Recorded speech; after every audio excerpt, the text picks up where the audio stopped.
नमस्कार। द सूत्रधार पर एक बार फिर से स्वागत है आप सभी का। मैं हूं राजन झा और उपस्थित हूं भूत प्रेत से जुड़ी एक नई कहानी के साथ। भूत प्रेत होते हैं या सिर्फ अंधविश्वास की बातें हैं, कहना मुश्किल है। कुछ लोग इसे पढ़ाई लिखाई से जोड़ते हैं कि कम पढ़े लिखे लोग या जो गांव में रहने वाले लोग हैं जिन्होंने कम पढ़ाई लिखाई की है वो भूत प्रेत या ऐसी शक्तियों में ज़्यादा मानते हैं। मॉडर्न ख्यालों के लोग इसमें यकीन नहीं करते। लेकिन आपने गौर किया होगा कि हमने ज़्यादातर किस्से ऐसे देशों के सुनाए हैं जो खुद को मॉडर्न और डेवलप्ड बताते हैं। हमारी आज की कहानी भी ऐसे ही एक विकसित देश की है जहां वैज्ञानिक तर्कों को ज़्यादा वरीयता दी जाती है। कहानी जर्मनी के एक शहर बवारिया की है।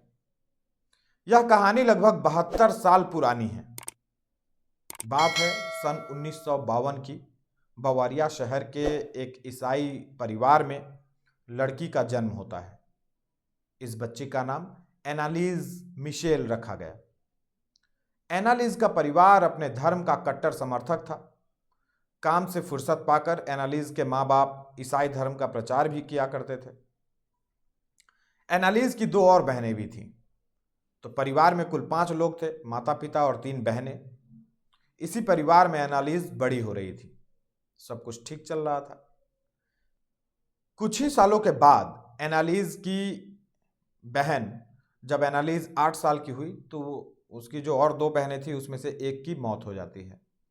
इसके बाद परिवार के लोगों को गहरा सदमा लगता है। अब माता पिता अपने दोनों बेटियों जो बच गई, बाकी की दोनों, उस पर अधिक ध्यान देते हैं। अब परिवार क्योंकि धार्मिक था तो माता पिता अक्सर बेटियों के सामने गॉड, डेविल, पाप पुण्य आदि आदि के किस्से कहानियां सुनाते रहते थे। एनालीज भी अपने माता पिता के साथ हर हफ्ते चर्च जाती और बाइबल पढ़ा करती थी। और उसका एडमिशन, फिर वो बड़ी हुई और उसका एडमिशन बगल के एक स्कूल में कराया गया। पढ़ने लिखने में वो काफ़ी होशियार थी, तेज़ थी, तो उसका स्कूल रिकॉर्ड भी अच्छा आने लगा और लगभग हर सब्जेक्ट में अच्छे मार्क्स के साथ पास होती थी। और इसी तरह समय व्यतीत होता रहा, समय गुजरता रहा और अब एनालीज 16 साल की हो गई। तो सब कुछ ठीक चल रहा था। रोज की तरह एनालीज एक दिन स्कूल गई और स्कूल में अचानक वो बेहोश होकर गिर पड़ी। उसके क्लासमेट्स, उसके फ्रेंड्स उसको उठाने के लिए कोशिश करने लगे, लेकिन उनसे वो नहीं संभली। मतलब लोग बताए कि काफ़ी भारी थी, तो उनसे वो नहीं संभली। क्लासमेट्स अपने टीचर के पास पहुंचे और कई लोगों ने मिलकर एनालीज को उठाया। सभी ने महसूस किया कि 16 साल की इस लड़की का वजन उम्र और शरीर की बनावट के हिसाब से ज़्यादा था। इसके कुछ देर के बाद में एनालीज को होश आ गया। वह उठती है, लेकिन उसे ऐसा लगता है जैसे वर्षों की नींद से जागी हो। एनालीज ने बताया कि होश में आने के बाद ऐसा लग रहा था कि वह बहुत भारी हो गई है। उसके शरीर के अंगों में खिंचाव, मांसपेशियों में जकड़न और अजीब सा भारीपन महसूस होने लगा। उसने मौजूद लोगों को बताया कि वह अपने हाथ पैर भी नॉर्मली नहीं उठा पा रही थी। वो अचानक से इतने भारी लगने लगे उसके हाथ पैर कि वो उसे ठीक से उठा नहीं पा रही थी। तो स्कूल वालों ने उसे फिर डॉक्टर से दिखलाया और डॉक्टर से मामूली चेकअप के बाद उसे घर भेज दिया गया। घर जाने के बाद एनालीज ने अपने माता पिता को बताया कि उसका शरीर भारी लग रहा है। ऐसा लग रहा है कि जैसे अचानक उसका वजन काफ़ी बढ़ गया हो। घर वालों को लगता है कि बेहोशी की वजह से शायद एनालीज को ऐसा कुछ लग रहा है। वो उसे आराम करने की सलाह देते हैं, कहते हैं कि जा कर के आराम करो, और बात वहीं पे ख़त्म हो जाती है। फिर सब कुछ अपने डेली रूटीन की तरह चलने लगता है। एनालिस भी पहले की तरह स्कूल जाने लगती है। बात आई गई हो गई। इसके कुछ दिनों के बाद फिर अचानक एक रोज़ एनालिस बेहोश हो जाती है। होश में आने के बाद फिर से वो कहती है कि उसे ऐसा लग रहा है कि उसका वजन बहुत बढ़ चुका है। इस बार उसकी माँ बाप को लगा कि किसी और डॉक्टर से सलाह लेनी चाहिए, तो एक दूसरे डॉक्टर के पास वो लेकर के गए। डॉक्टर ने चेकअप किया, देखा, फिर बताया गया कि सब कुछ नॉर्मल है, कहीं कोई परेशानी नहीं है। तो ये भी बात आई गई हो गई। इसके कुछ दिनों के बाद वो एक बार फिर से बेहोश हो जाती है और फिर से उसे ऐसा लगता है कि उसका वजन बहुत बढ़ गया है। और साल भर के भीतर ये तीसरा मौका था जब एनालिस बेहोश हो गई थी। इससे उसके घर वालों को चिंता होने लगी, फिक्र होने लगी। तो इसके घर वालों ने फिर एक दूसरे डॉक्टर को दिखलाया। इस बार किसी बड़े अस्पताल में उसको लेकर के जाया गया, जहाँ पे डॉक्टर ने हर तरीके से उसको चेक किया। इस बार भी डॉक्टरों ने कहा कि एनालिस को कोई परेशानी नहीं है, कोई दिक्कत नहीं है, वो बिल्कुल ठीक है। लेकिन सच्चाई ये है कि एनालिस ठीक नहीं थी, क्योंकि अब बेहोश होने के अलावा उसकी हरकतों में भी कुछ कुछ बदलाव आने लगे थे। वह परिवार वालों को बताती कि उसे कई लोगों के एक साथ बात करने की आवाज़ सुनाई देती रहती है। कभी कहती कि अचानक उसे अलग अलग कलर्स यानी अलग अलग रंग दिखाई देने लगते हैं। कभी वह खुद चीखने लगती, चिल्लाने लगती, अजीब अजीब हरकतें करने लगती, मतलब बिना कारण ही चिल्लाने लगती थी। तो एनालिस के माँ बाप ने जब उसकी इस तरह की हालत बिगड़ी तो उसे एक बड़े डॉक्टर से दिखलाया। इसके अलावा एनालिस के माँ बाप ने उसको एक मनोचिकित्सक से भी दिखलाया। इन सभी ने एक साथ जवाब दिया कि एनालिस को कोई परेशानी नहीं है, कोई बीमारी नहीं है, बस उसके मन का वहम है। तो उन लोगों ने कुछ हल्की फुल्की दवाएं दी और इस तरह कुछ समय और गुजर गया। अब समय आ गया 1970 और एनालिस 18 साल की हो गई। स्कूल से निकलकर उसने कॉलेज में दाखिला लिया पढ़ाई पर। अब एनालिस स्कूल पास हो चुकी थी और उसने कॉलेज में दाखिला लिया। अच्छा, उसकी बीमारी का या जो वो फील कर रही थी, जो अजीब अजीब हरकतें कर रही थी, इससे उसके पढ़ाई पर ज़्यादा असर नहीं पड़ा था।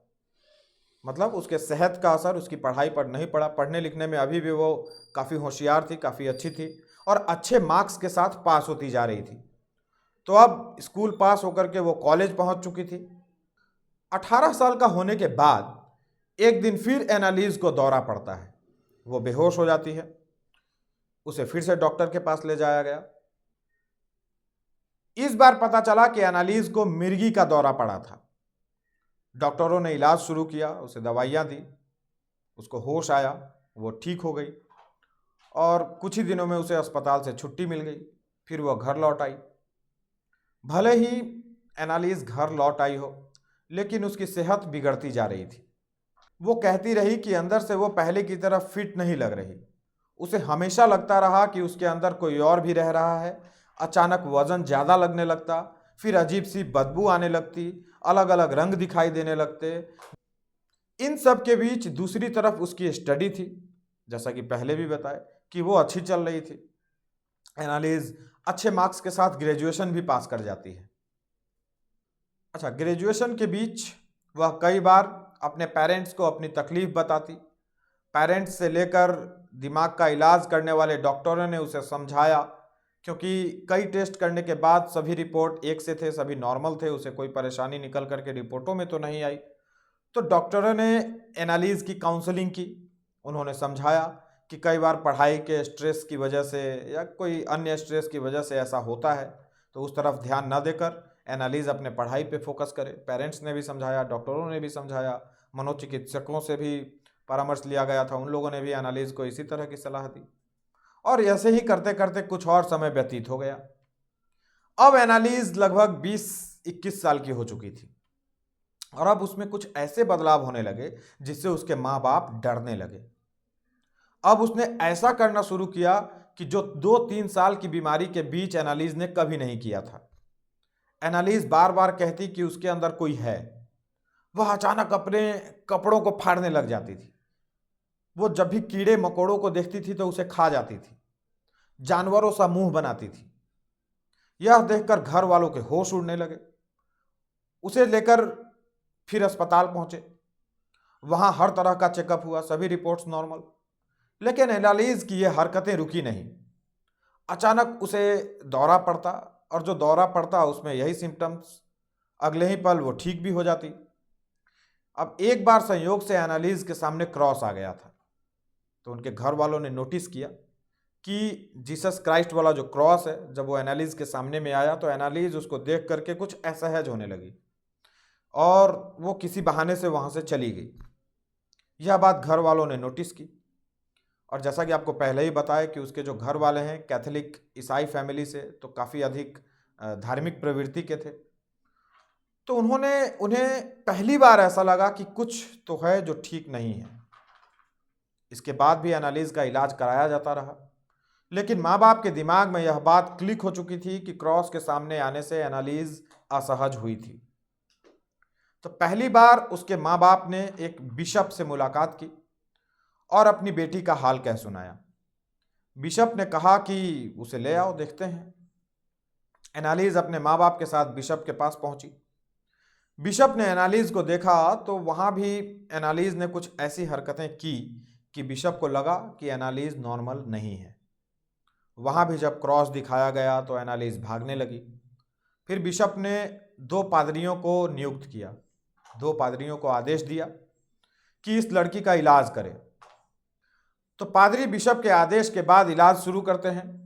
शुरुआत में एनालिस का व्यवहार नॉर्मल लगा, पादरियों को लगा कि शायद उसे कोई तकलीफ नहीं है। फिर अचानक पादरियों के सामने एनालिस ने कुछ ऐसी हरकतें की कि उनको विश्वास होने लगा कि एनालिस के साथ समस्या है। इसके बाद पादरियों ने उसको ठीक करने के लिए कुछ छोटे छोटे अनुष्ठान किए और इसका रिपोर्ट वो बिशप को देते रहते थे कि जो भी अपडेट होता था वो बिशप को देते थे अपने अनुष्ठान का। तो जैसे ही पादरियों को लगता कि अमुक अनुष्ठान के बाद यह समस्या दूर हो चुकी है और वो लोग जब घर छोड़ने या वहाँ से निकलने की, या उनको लगता कि अब काम हो चुका है और वो वहाँ से जाने की सोचते, तभी एनालिस कुछ ऐसी हरकत कर जाती कि उनको लगता कि नहीं, अभी समस्या ठीक नहीं हुई है। एनालिस अजीब अजीब हरकतें करने लगती। एक बार जब पादरी उसके कमरे में पहुंचे तो उस वक्त एनालिस अपने बिस्तर पर नहीं मिली, बल्कि ज़मीन पर पड़ी हुई मिली। पादरी को देखते ही एनालिस ने वहीं फर्श पर पेशाब कर दिया और फिर जीभ से उसको चाटने लगी। इसके अलावा उसने वहीं फर्नेस के पास जो कोयला होता है, कोयला उठा करके उसको चबाना शुरू कर दिया। उस शख्स ने एनालिस को देखकर जिस बात पर सबसे ज़्यादा गौर किया वो ये था कि ऐसी हरकत करते समय एनालिस के चेहरे पर अजीब सी हंसी आती, लेकिन वो खुलकर ना तो हंसती थी और ना खुलकर रोती थी, मगर चेहरे की भाव भंगिमाएं बहुत जल्दी जल्दी बदलती थी। माने जो एक्सप्रेशंस होते थे वो काफ़ी तेज़ी के साथ वो चेंज करती थी और कुछ ऐसी ओछी सी हरकत करके वो मुस्कुराती थी। तो ये पादरियों ने नोटिस किया। पादरियों ने एनालिस की हरकतों को देखने के बाद बिशप को फिर से रिपोर्ट किया। उस पर 2-1 नहीं, ये पादरियों ने बिशप को जानकारी दी कि एनालिस पर 2-1 नहीं बल्कि 6-7 आत्माओं का बुरा साया है। एनालिस की हालत अब तेजी के साथ खराब होती जा रही थी और समय आ चुका था 1975। एनालिस की हालत को देखते हुए बिशप ने एनालिस के माता पिता को एक्सोरिज्म कराने की सलाह दी। एक्सोरिज्म ईसाई मान्यताओं के अनुसार एक तांत्रिक क्रिया है जिससे आत्माओं को शरीर से खींचकर बाहर निकाला जाता है। इसमें जो पीड़ित होता है उसको काफ़ी यातनाएं झेलनी पड़ती हैं। कई बार उसको भूखा रखा जाता है, मारा पीटा जाता है और इन यातनाओं से ये समझा जाता है कि उस आत्मा को कष्ट हो रहा है, जो बुरी आत्माएं, और उसको बाहर निकालने की कोशिश की जाती है। और ये जो प्रक्रिया है इसकी इजाज़त चर्च जो है जल्दी से नहीं देता है। कोई भी चर्च जब बहुत ज़्यादा अति हो जाती है तभी एक्सोरिज्म की इजाज़त मिलती है चर्च के द्वारा। लेकिन एनालिस के केस में बिशप और पादरियों ने इसकी सलाह दी। कहा गया कि एनालिस की हरकतों से माता पिता को भी यकीन होने लगा था कि जरूर उनकी बेटी पर प्रेत बाधा है। तो उन्होंने बिशप की और पादरियों की सलाह मान ली और झाड़ फूक करने के लिए उन्होंने इजाज़त दे दी। तब चर्च के पादरियों ने तांत्रिक क्रियाओं का इंतजाम किया। पादरियों ने घर वालों के सामने यह शर्त रखी कि अब एनालिस की जो दवाएं चल रही हैं, अब जो एलोपैथ का ट्रीटमेंट चल रहा था वो बंद कर देना पड़ेगा। जो भी प्रिकॉशंस डॉक्टरों ने बताई है वो सब रोक देने पड़ेंगे। अब वही होगा जो पादरी कहेंगे। घर वालों का कहना था कि किसी तरह उनकी बेटी ठीक होनी चाहिए, तो वो राजी हो गए। अब एनालिस की दवाएं बंद करा दी गई। और ये जो सारी बातें हैं, ऐसा नहीं कि हवा हवाई हैं, ये सारी बातें ऑन रिकॉर्ड हैं।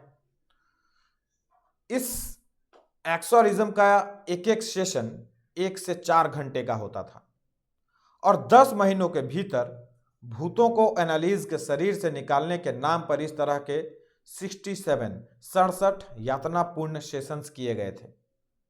सबसे हैरानी की बात यह थी कि इस क्रिया को पूरा करने के दौरान एनालिस को मोटी मोटी जंजीरों से बांध कर रखा जाता था ताकि वो एक जगह टिक कर बैठ सके।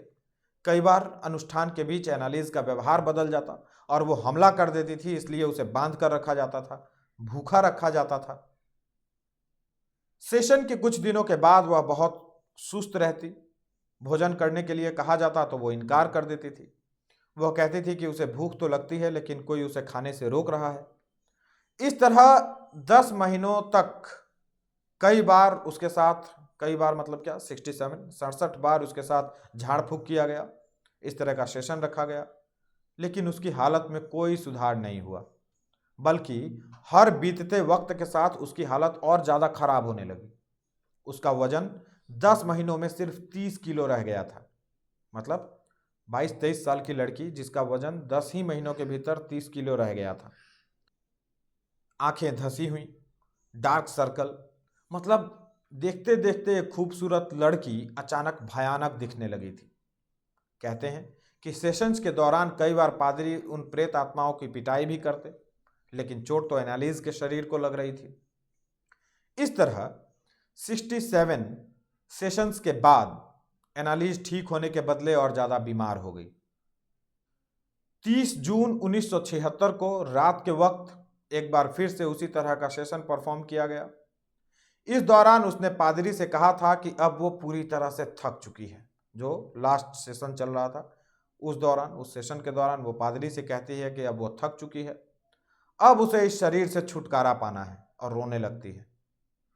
उसका रोना देख करके उसके जो माँ बाप थे वो भी रोने लगे और वातावरण पूरा गमगीन हो गया। हालत ऐसी हो गई कि पादरी जो उसका इलाज कर रहे थे उसके भी आंसू छलक उठे। इतना कहने के बाद एनालिस सो गई और फिर कभी नहीं उठी। अर्थात अंतिम एक्सोरिज्म के कुछ घंटों के बाद ही उसकी मौत हो गई। लेकिन अभी कहानी खत्म नहीं हुई। एनालिस की मौत के बाद उसका पोस्टमार्टम हुआ और पोस्टमार्टम रिपोर्ट ने पूरी कहानी को ही पलट के रख दिया। पोस्टमार्टम द्वारा पता चला कि एनालिस की मौत का प्रमुख कारण कुपोषण था। वह भूखी थी, प्यासी थी, शरीर में पानी का अंश मात्र नहीं था, यानी उसे भूखा प्यासा रखा गया था। इसके साथ साथ उसके शरीर पर जगह जगह घाव थे, यानी मारपीट और चोट के निशान थे। इसे देखने के बाद पुलिस ने मामले की जांच शुरू की। पुलिस की जांच हुई तो पूरी कहानी सामने आई कि एनालिस के माता पिता उसकी तबीयत को लेकर बिशप से मिले थे। फिर बिशप और पादरियों ने 10 महीने में 67 बार एक्सोरिज्म की कठिन क्रिया की। इस दौरान उसके साथ मारपीट की जाती थी, यातनाएं दी जाती थीं, भूत भगाने के नाम पर भूखा प्यासा रखा जाता था, और यह सब माँ बाप की सहमति से हो रहा था। केस की जांच कर रहे पुलिस वालों को यह सब जानकर बड़ी हैरानी हुई। पूरी जांच के बाद पुलिस वालों ने केस की रिपोर्ट सौंपी। पुलिस इन्वेस्टिगेशन के दौरान ही मामला जर्मनी की मीडिया में छा गया था। बात अब छिपी हुई नहीं थी, पूरी जर्मनी में इस केस के चर्चे। पुलिस की रिपोर्ट में एनालिस के माँ बाप समेत बिशप और पादरियों को उसकी मौत का जिम्मेदार ठहराया गया, एनालिस की मौत का। मीडिया में बहस होने लगी कि क्या जो एनालिस के साथ हुआ वह सही था। एक 22-24 साल की लड़की के साथ भूत भगाने के नाम पर 67 बार एक्सोरिज्म किया गया, यानी 67 बार घंटों तक उस लड़की को यातनाएं दी गई, वो भी उसके लिए जिसे किसी ने देखा भी नहीं। जर्मनी जैसे विकसित देश में जहां साइंस इतनी तरक्की कर रहा था, इन बातों के लिए कोई स्थान नहीं था। फिर कुछ वकील सामने आए। उन्होंने मामले को कोर्ट में ले जाकर बिशप और लड़की के माँ बाप और पादरियों को सजा दिलाने की बात कही। मामला अदालत में पहुंचा। वहां इस केस से जुड़े सभी लोगों के बयान दर्ज किए गए।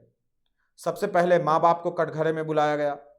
माँ बाप ने अपने स्टेटमेंट में स्वीकार किया कि हाँ, उनकी सहमति से ही बिशप और पादरी ने ये सारे सेशंस परफॉर्म किए थे। फिर बिशप को बुलवाया गया। बिशप ने कहा कि उनके पास कोई याचक आया तो उनका कर्तव्य था कि वो मदद करें, तो अच्छी मंशा के साथ उन्होंने उनकी मदद करने की कोशिश की। पादरियों को बुलाया गया। पादरियों ने कहा कि लड़की के अंदर 6 दुष्ट आत्माएं थीं।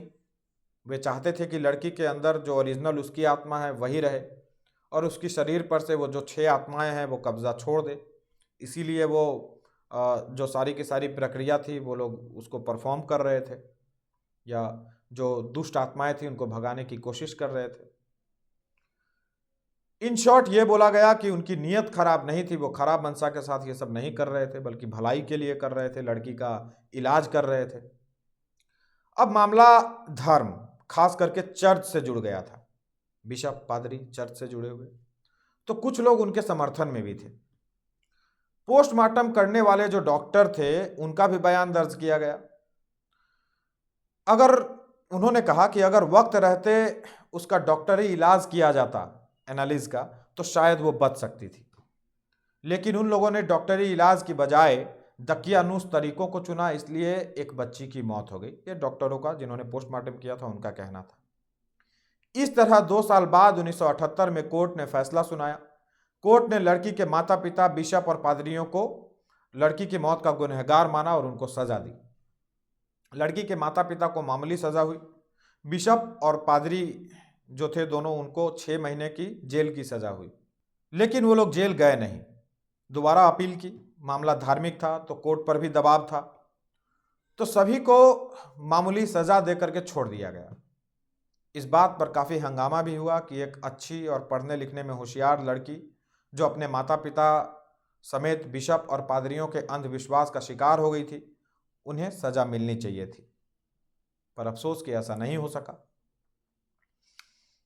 इस दौरान कुछ और डॉक्टर सामने आए जिन्होंने एनालिस के अजीब अजीब हरकतों का इलाज भी बताया। उसकी हरकतें, जो डॉक्टरों ने जो स्टेटमेंट दिया अलग अलग टीवी चैनल्स और अलग अलग प्लेटफॉर्म पे, तो उन्होंने कहा कि जैसी हरकतें एनालिस कर रही थी उसका इलाज उपलब्ध था। लेकिन पादरियों ने यह शर्त रख दी थी कि जब तक उनका सेशन होगा किसी तरह की दवाई या मेडिकल ट्रीटमेंट नहीं चलेगी। उसके बाद बच्ची जिंदा ही नहीं बची। ऐसा नहीं है कि इस तरह की चीज़ें हमारे ही देश में हैं।